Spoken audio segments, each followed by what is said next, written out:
이재명 대표와 재판 그리고 측근들이라는 주제인데요. 더불어민주당 이재명 대표의 최측근인 정진상 전 대표실 정무조정실장의 위례 대장동 개발 특혜 사건 재판이 본격적으로 시작이 됐습니다. 뉴스가 정말 끊이지 않아요. 네, 그렇습니다. 뭐 이제는 서초동에서 모든 기사들이 다 쏟아져 그러게요. 나오는 서초동의 시간입니다. 재판부에서 예전에는요 기사들이 사실 검찰 출입에서 다 끝났어요. 왜냐하면 검찰에서 피의 사실을 어느 정도 또 공유하잖아요. 그쵸, 그쵸. 티타임 뭐 이런 그쵸. 걸로. 그리고 그래서 증거라든지 이런 것들이 다 흘러나오면 거기서 사실 어느 정도는 그냥 기사가 그렇죠. 다 나와버립니다. 네. 그런데 지금은 그것도 안 못하게 돼 되죠. 있죠. 그러니까 어떻게 되냐면 모든 법조 출입 기자들이 재판장에 다 가서 들어가죠. 일일이 그것도 다 녹취나 녹음이 안 되잖아요. 그렇죠. 또 그러면 일일이 다 쳐야 됩니다. 그 표정도 봐야 되고요. 그래서 거기서 기사가 다 나와요. 법정에서 다 모든 증거나 증언이나 증인들이 쏟아져 나오기 때문에 네. 그래서 이제 뭐 일주일에 거의 이 대장동 관련된 재판이 안 벌어지는 날이 없어질 것 같아요. 지금 김용 재판, 그렇죠. 그다음에 정진상 재판까지 정진상. 하고 앞으로 지금 이재명 대표까지 이제 네. 이 대장동과 관련된 지금 재판을 하게 되면 자 이번에 정진상 대표실 정무조정실장의 재판 대단히 중요합니다. 나중에는 말씀드리겠지만 이재명 당대표와 가장 직접적으로 지금 그렇죠. 연관이 되어 있는 그런 재판이거든요. 여러 가지가 있지만 일단 가장 이제 핵심적인 증거가 다 나왔다고 하는 게 2억 4천만 원을 유동규 전 본부장으로부터 수뢰한 뇌물수수 혐의입니다. 이 혐의와 관련해서는 일단 정진상 실장이 이 공판 첫날이죠. 첫날에 변호사 측이 이렇게 공방을 벌입니다. 아니 3천만 원을 갖고 일단 2억 4천만 원 중에 3천만 원을 지금 이 성남시청의 시장실 비서실에서 직접 받았다고 하는데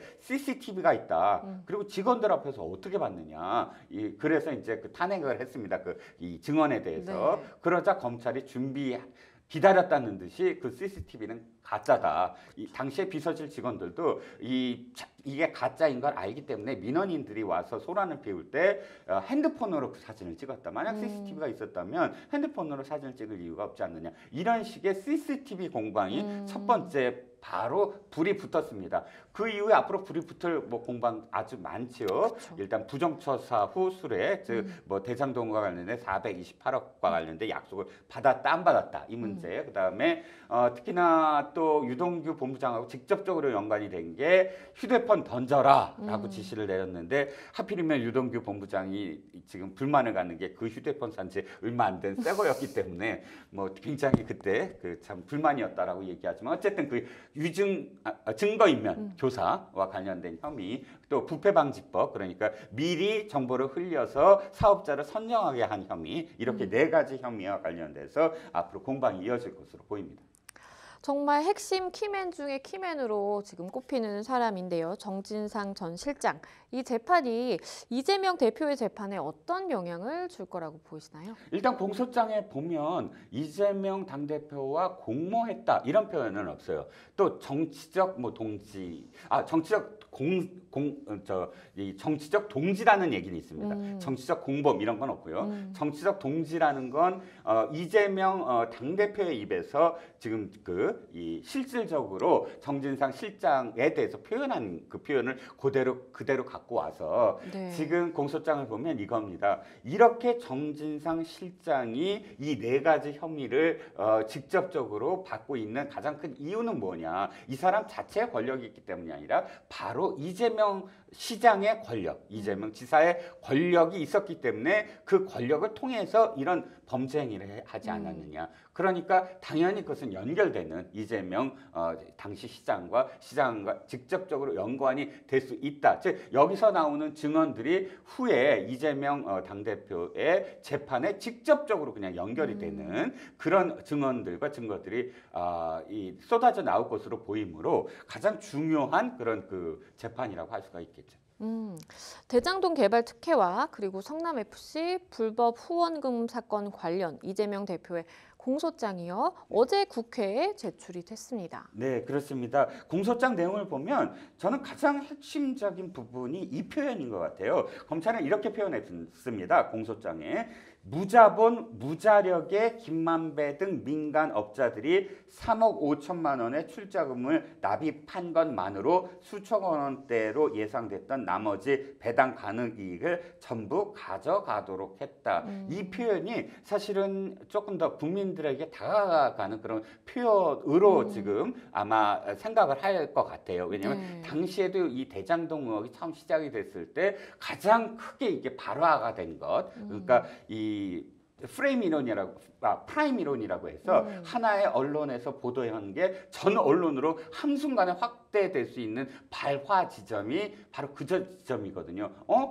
단돈 1,000원을 지금 투자를 했는데 1,000억 원대로 한 100억 원대로 이 수익을 얻었다. 그게 어떻게 가능하지? 이런 식의 어떤 그런 그 의문이 이 대장금 의혹을 여기까지 오게 만든 거거든요. 그래서 검찰이 얘기하는 건 이런 무자본 무자력의 김만배에 누가 도와줬느냐? 바로 지금 이재명 당대표를 포함해서 지금 뭐 정진상, 김용, 유동규 이런 이 사람들이 사실상 자신의 권력을 이용해서 이렇게 시행업자들 또 토건 비리를 예전부터 저질러왔던 사람들의 이익을 성남 시민의 이익을 뺏어서 주지 않게 하고 그 이익을 빼돌리게 했다라는 게 검찰의 시각인 게 이번 공소장에 드러난 겁니다. 그런 가운데요. 이 대장동 일당 남욱 씨가 김용 전 부원장의 공판에 증인으로 출석을 했는데요.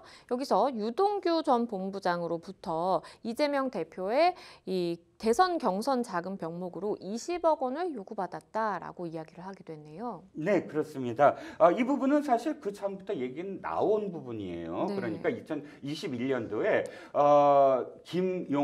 김용 씨가 이제 유동규 전 본부장에게 김용 부원장이 민주연구원 전 부원장이 유동규 전 본부장에게 이렇게 얘기하죠. 2021년 1월에 바로 지금 경선에 곧 들어가는데 호남 지역에 사실 많은 돈을 써야 된다. 그러므로 급하게 20억을 달라라고 얘기했고 유동규가 남욱에게 얘기를 했는데 그 남욱이 우리는 지금 15억 정도는 마련해 줄 수 있다. 그래서 15억을 전달하는 과정에서 정확하게 10억이 다가간 게 아니라 8억 4천만 원이 갔다라는 그 내용을 좀 진술했는데 사실 이 흐름은 먼저 이제 보도가 된 것이고요. 그거보다 좀 더 중요한 이 증언이 나왔어요. 남욱 변호사 측에서 처음으로 증언이 나오는 게 이 부분입니다. 바로 428억은 약정만 했다, 약속만 했다 이렇게 지금 흐름이 있었는데 그러니까 남욱 변호사가 이날 어떻게 얘기를 하냐면 428억 중 1억, 즉 김만배 씨가 1억을 지금 마련을 해서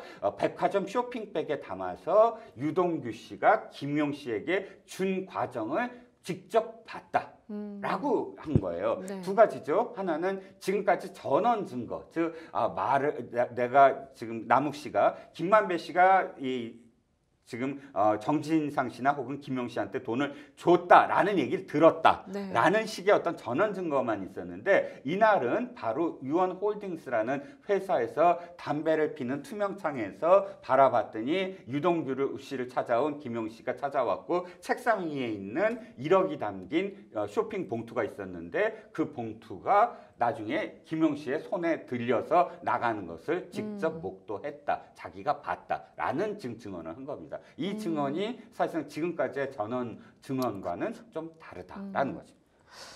그런가 하면요. 이 남욱 씨의 측근의 증언이 좀 나왔는데요. 네. 남욱 씨의 지시로 수억 원을 전달을 하고 그리고 액수 등을 메모로 남겨뒀다라는 내용이었어요. 네, 이것도 언론 보도는 있었지만 실제로 이모 씨, 즉 돈을 직접적으로 마련한 사람 누구의 지시? 남욱 변호사의 지시에 의해서 이 8억 4천만 원 중 일부를 직접적으로 마련한 사람이 이날 법정에서 증언을 한 겁니다. 어떤 증언이냐면 자신이 메모를 썼다. 메모를 쓰는 건 바로 남욱의 지시였다. 남욱 변호사가 자신한테 돈을 마련하라라고 이야기를 하면서 메모를 지시했는데 메모하는 이유가 이것이 나의 생명줄이다. 나중에 이 메모가 나중에 법정에서 이렇게 됐을 때 내가 누구를 위해서 어떤 목적으로 돈을 마련을 해서 건넸다라는 것이 있음으로 해서 내가 나중에 약속을 지켜라라고 이야기하거나 혹은 법정에서 나 자신을 지켜줄 수 있는 그런 증거가 될 것이다라고 이야기했기 때문에 자기 자기가 직접 메모를 작성을 했다. 그리고 자신이 쓴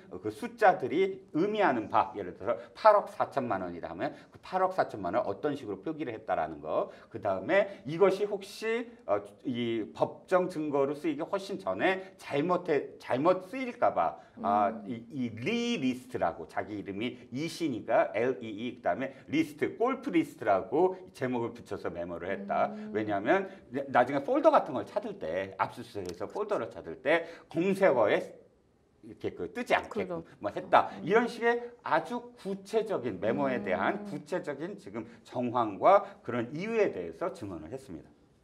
앞서서도 잠시 저희가 이제 얘기를 나누기는 했지만 이재명 대표의 이제 위증교사 정황이 담긴 이 통화 녹음 파일을 검찰이 확보를 한 것으로 지금 알려지고 있는데요. 일단은 이 의혹에 대해서 이재명 대표는 부인을 하고 있는 상황이에요. 네, 그렇습니다. 이재명 대표 또 다른 신작 소설이다라고 이야기하면서 새로운 내용이니까 이것은 뭐 기초적인 사실을 확인해라라고 이제 대응을 했고요.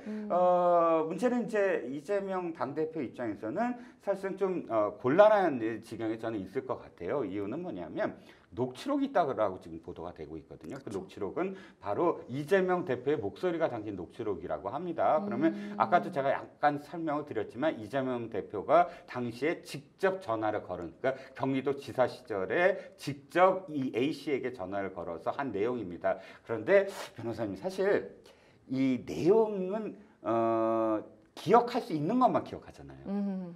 그러니까 이 말이 굉장히 표현에 따라서 엄청난 파장이 일거나 아무것도 아닐 수가 있죠. 예를 들어서 이재명 지금 당대표가 주장하듯이 아니 사실 그대로 증언하세요라는 뉘앙스의 말을 했거나 아니면 이런 식으로 증언을 하세요라고 증언을 마치 만들어서 전달했거나 근데 이 말의 표현이 어떻게 됐냐에 따라서 사실상 참 차이가 나잖아요.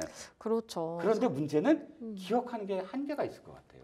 맞아요. 그러니까 사실은 녹취가 남아있다라고 한다면 그게 뭐 가장 정확한 증거일 것이고 근데 말씀해 주신 것처럼 과연 그 증거에 어디까지 명확하게 우리가 딱 들었을 때 이해할 수 있을 정도의 내용이 담겨 있을지 이게 사실 관건으로 보이고요. 그렇죠. 만약에 이게 그런 내용이 없다라고 한다면 사실은 양측의 공방만 있다가 끝날 가능성도 또 있다라고 보입니다. 그래서 일단은 검찰이 확보를 했다라고 하고 뭔가 자신감을 내비치는 걸 보면 관련 내용이 있는 것은 분명한데 과연 그 뉘앙스 말씀하신 것처럼 어떤 어문이 정확하게 담겨 있는지가 사실은 좀 관전 포인트가 될 수 있다라고 좀 생각이 됩니다.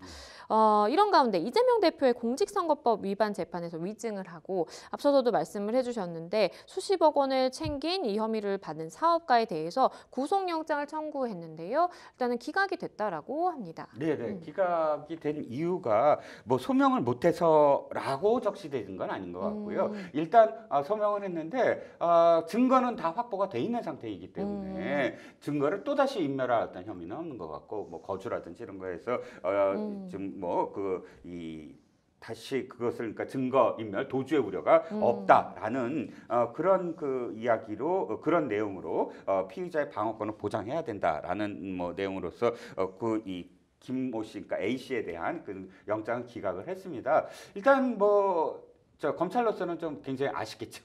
그렇겠죠. 아쉽겠죠. 인신을 구속을 해서 사실상 그 알선 수재 혐의는 어느 정도는 이미 수사가 돼 있고 알려져 있는 부분인데 이 위증 교사가 상당히 파장이 어마어마하게 커질 것 같거든요. 근데 그 부분과 관련해서 어쨌든 지금 기각이 돼서 검찰로서는 좀 고민에 빠져 있는 상황이 될 것 같습니다.